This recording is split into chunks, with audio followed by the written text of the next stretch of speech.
السلام عليكم ورحمة الله وبركاته.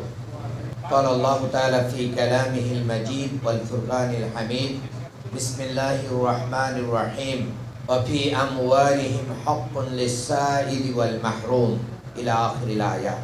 রমাদান এবং যাকাত শীর্ষক আলোচনা সভার সম্মানিত সভাপতি, সম্মানিত নেতৃবৃন্দ, শহীদ পরিবারের দুইজন গর্বিত শহীদের পিতা, উপস্থিত সুধী মণ্ডলী, ভাই ও বোনেরা, আমাদের বাম পাশে অনেক বোনেরাও অংশগ্রহণ করেছেন। সবাইকে শুভেচ্ছা জানাচ্ছি মাহে রমজানের। আল্লাহ তাআলা আমাদের নামাজ, আমাদের রোজা, আমাদের ইফতার, আমাদের সেহরিকে কবুল করে নিন। সম্মানিত উপস্থিতি, আমি আজকে ভিন্ন আলোচনা করতে চাই। বিশেষ করে যাকাতের উপরে আমি কিছুটা দীর্ঘ আলোচনা করতে চাই। আমি প্রথম দিকে কিছু আলোচনা পেশ করব, এরপরে আপনাদেরকে প্রশ্ন উত্তরের জন্য আমি ছাড়ব। আপনারা চাইলে যাকাতের যে কোনো বিষয়ে প্রশ্ন করতে পারবেন। এই প্রশ্নের মাধ্যম দিয়ে মূলত আমরা যাকাত সম্পর্কে আমাদের ধারণাগুলো ক্লিয়ার করব। এবং এখানে অধিকাংশ ভাইয়েরা যেহেতু আসছেন, ভাই এবং বোনেরা যারা যাকাত দাতা অধিকাংশ, কাজেই আমরা যেন আমাদের যাকাতটা সঠিকভাবে আদায় করতে পারি, সঠিক জায়গায় দিতে পারি, এর হক যেন আমরা আদায় করতে পারি। এর জন্য আমাদের আশাটা, আলোচনাটা তাহলে সার্থক হবে। এই জন্য স্টেজে অনেক আলোচক থাকার পরেও আমরা কিন্তু সবার আলোচনাটা বন্ধ করে মূলত আমরা এই ব্যাপারে একটা ক্লিয়ার ধারণা নিয়ে যেতে চাই। যাকাত ইসলামের 5টি মৌলিক যে ইবাদত স্তম্ভ, এই স্তম্ভর ভিতরে কত নাম্বার? কয় নাম্বার? প্রথম নাম্বারটা কি? কালেমা, তাই না? শাহাদা, ঈমান। দ্বিতীয়টাই হচ্ছে নামাজ, তারপরেই কি? যাকাত।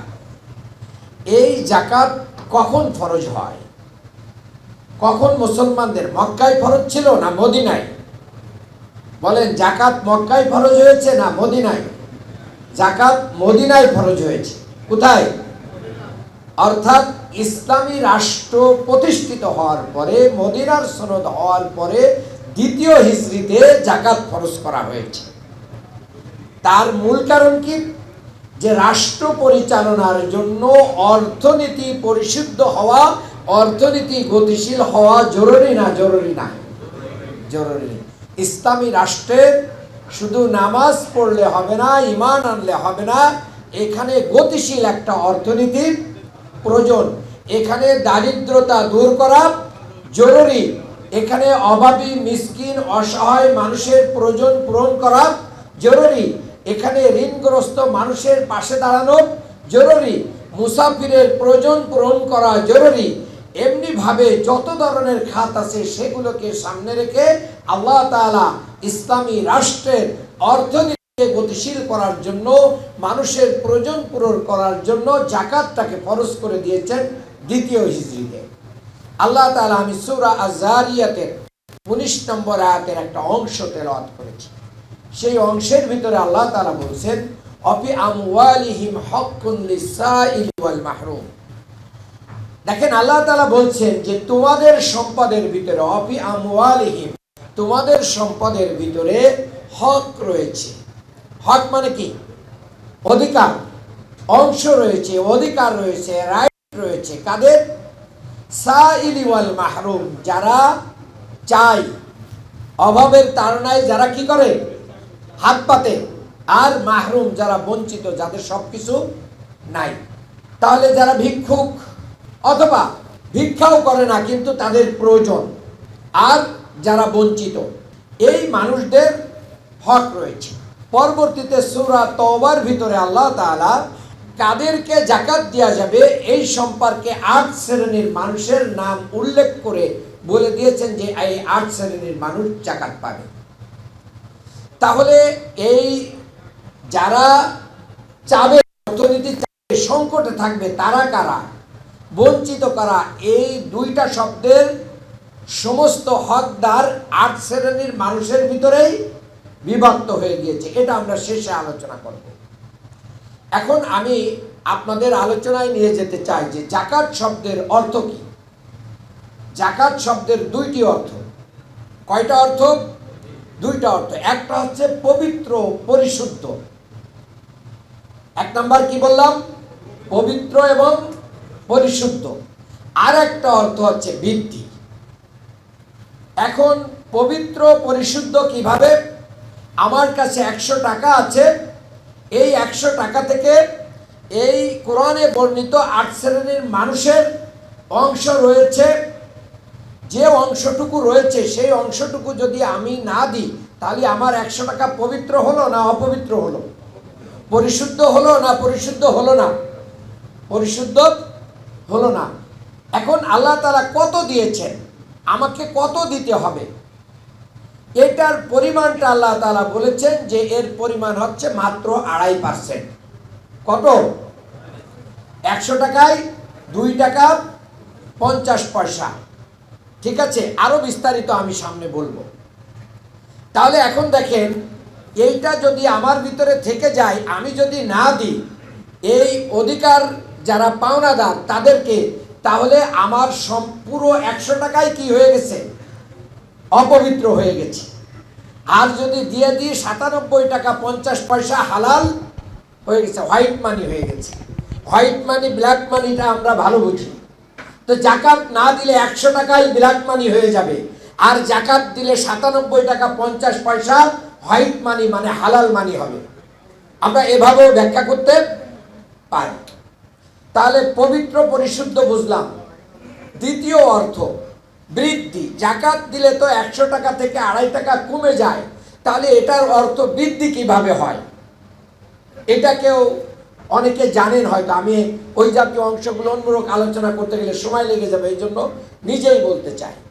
দেখেন, সে ফর এক্সাম্পল, আমরা এখানে 200, 250, 300 লোক উপস্থিত আছে। 300 এই 300 লোক, আমরা একটা সামথিং অ্যামাউন্ট আমরা ধরে নিলাম যে আমরা 50 লক্ষ টাকা জাকাত দিব সবাই মিলে। এই 50 লক্ষ টাকা পাবে ওই 8 শ্রেণীর মানুষ। আমাদের সমাজে যে 8 শ্রেণীর মানুষ পাবে, আমাদের থেকে কমে গেল এই 50 লক্ষ টাকা। 300 জনের কাছ থেকে কমে গেছে, কিন্তু পেয়েছে হচ্ছে মনে করেন 1000 পরিবার। কত? 1000 পরিবার কি 500 পরিবার কি 300 পরিবারই আমরা ধরে নিলাম, যে কয়জনকে দেয়া যায়। এখন এই টাকাটা নিয়ে তারা কি করবে? তারা কি ইনভেস্ট করবে না ব্যাংক ডিপোজিট করবে? তারা এমন শ্রেণীর মানুষ, খাইতে পারে না, চলতে পারে না, তাদের অন্ন, বস্ত্র, বাসস্থান, মৌলিক অধিকারের অভাব রয়েছে। এই জন্য তারা ওই টাকা নিয়ে কি করবে? বাজারে ইনভেস্ট করবে। ইনভেস্ট করার সাথেই কিনা বেচা বাড়বে কার দোকানে?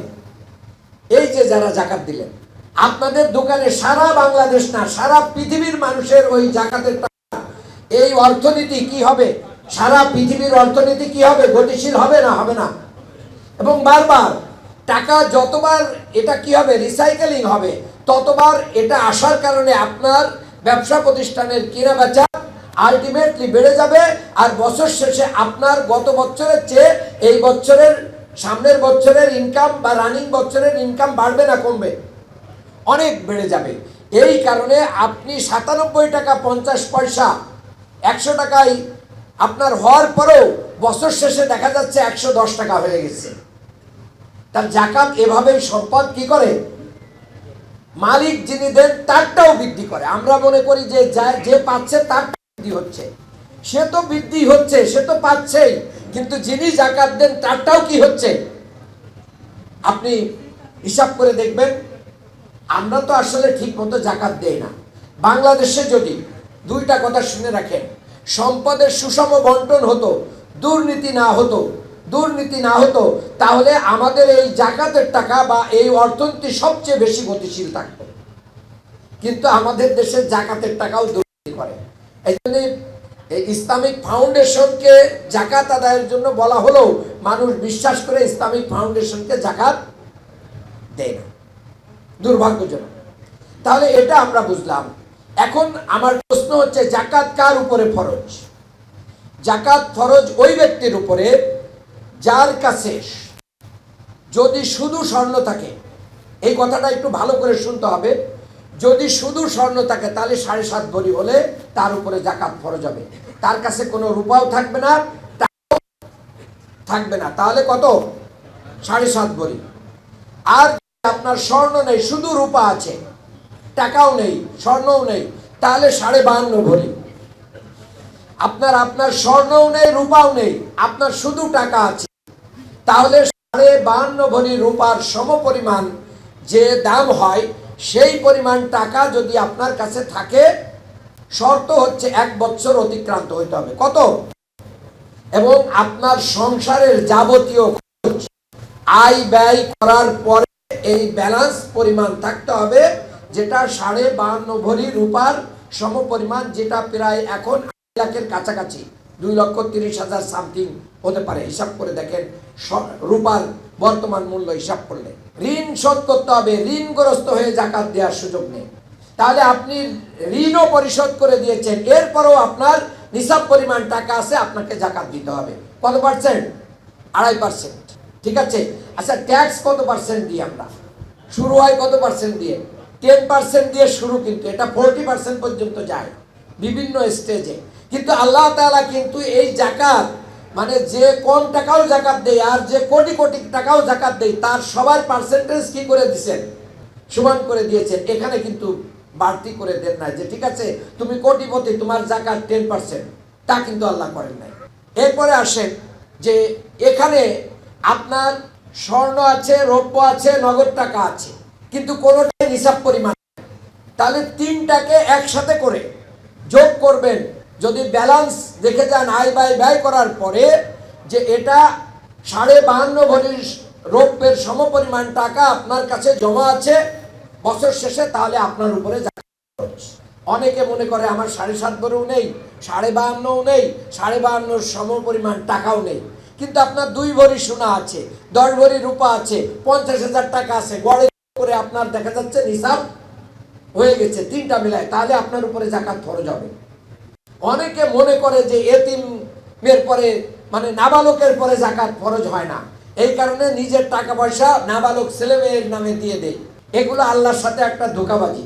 স্বর্ণের জাকাত, রৌপ্যের জাকাত, তারপরে টাকার জাকাত, টাকার সাথে তো ব্যবসা বাণিজ্য জড়িত, কাজেই টাকা ওখানে ব্যবসা বাণিজ্যের সাথে চলে গিয়েছে।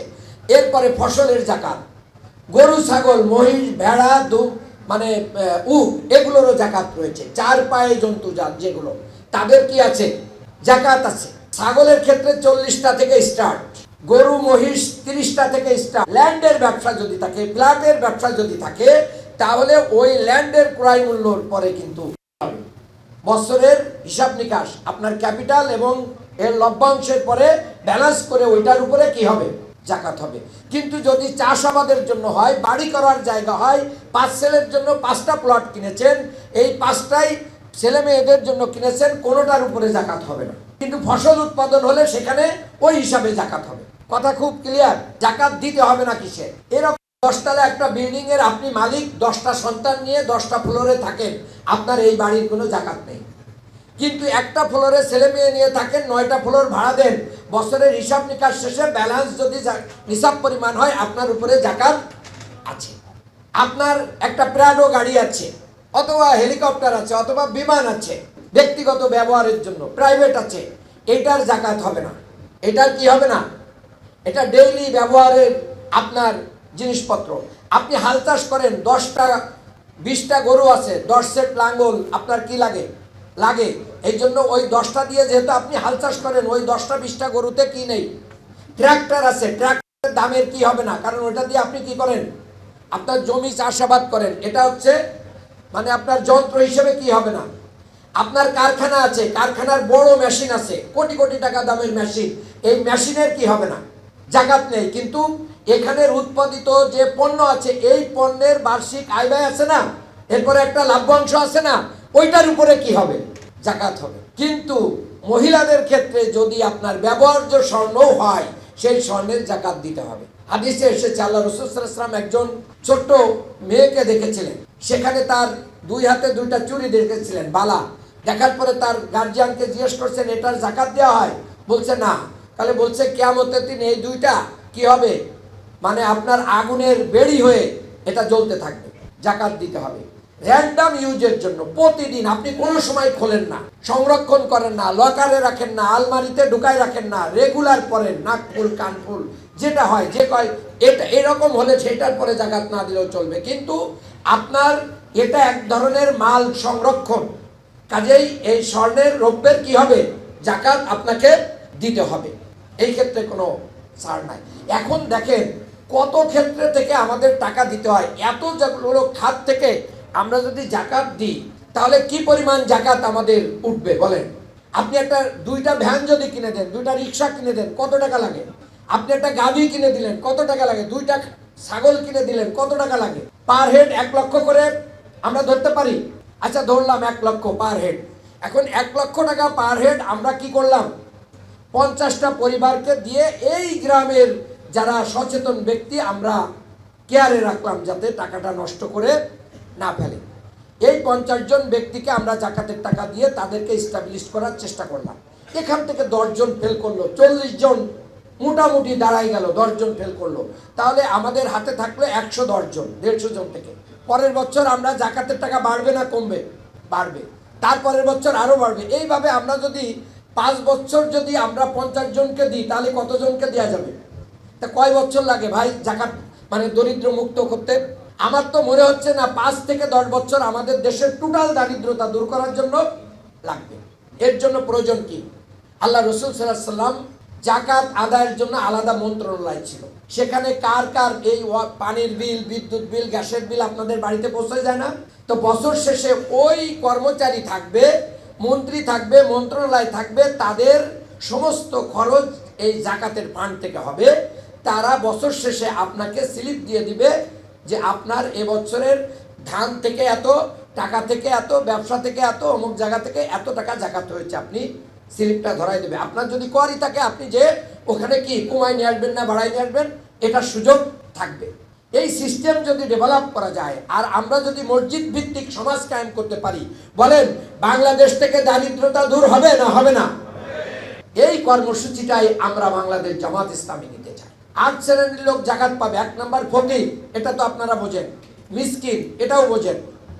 তারপরে হচ্ছে ইন্নামাস সাদাকাতু লিল ফুকারাই ওয়াল মাসাকিন ওয়াল আমিলিন। আমিলিন মানে হচ্ছে জাকাত আদায়ের কাজে মন্ত্রী, সচিব, জেলা অফিসার, থানা অফিসার, ইউনিয়ন অফিসার, সমস্ত কর্মচারী, তাদের বেতন কোথা থেকে হবে? এই জাকাত থেকে হবে। যদিও তারা জাকাত দেয়, যদিও তারা জাকাত দেয়, কিন্তু এখানে যে চাকরি করে এই জন্য জাকাতের টাকা থেকে তার বেতন দিতে কোনো, বোনাস দিতে কোনো অসুবিধা নেই।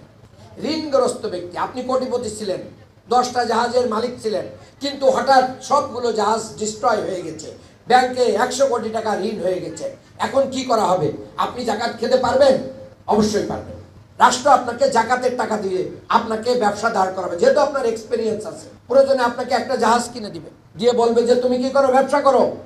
আর জাকাতের টাকা থেকে নিলে সুবিধা হচ্ছে এটাই যে আপনাকে কোনো প্রকার 1% কোনো কি দিতে হয় না, ইন্টারেস্ট বা প্রফিট দেওয়ার প্রয়োজন হয় না।